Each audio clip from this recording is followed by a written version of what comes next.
Michael McKee, is this the point of leverage for the Democrats ahead of the midterms? Is this kind of it right now to get things done that they want to get done? It's about their last chance because this is the last thing that the Congress is really going to get done this year. Immigration, the infrastructure things they're talking about probably aren't going to happen. The question is what happens with immigration, because the Senate leader McConnell has promised Democrats they will get a vote on an immigration DACA bill. Yeah. But Paul Ryan refuses to make that promise because he's got the Freedom Caucus and others who don't like immigration on his back. So he can't make that promise until he maybe gets this through. Then he could call something up. For the markets, none of that matters. What's going to matter, it's good news, bad news. In this bill, they suspend the debt ceiling until March 19th of next year, which takes that off the table as a worry. But as Kevin said, they spend a lot more money.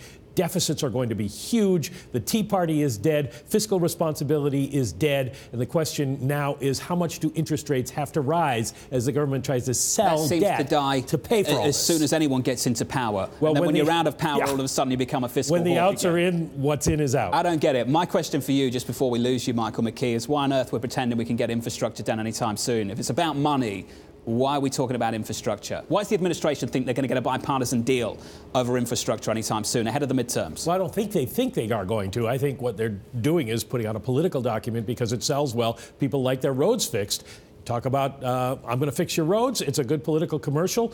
Even if your roads don't get fixed, maybe people don't realize that didn't happen until after the election. Julian, what's your job now? You got the tax bill. The street got what they wanted. Do you just tune out Washington, D.C. now and ignore all of this? No, because that's the epicenter for Treasury auctions. We are going back to a paradigm where everyone is going to fixate for the next year or two on every auction. Yep. The bid to cover ratio, all of these Feels things. like the European debt crisis of 2012 when we used to talk about every auction. Are we really going to do that here in the United States? We may not talk about it, but we're going to be watching, because the fact is the most important price right now is the yield on the 10-year U.S. Treasury note. And the question is, can stocks prosper in a higher yield environment? And I think, today it's an open question.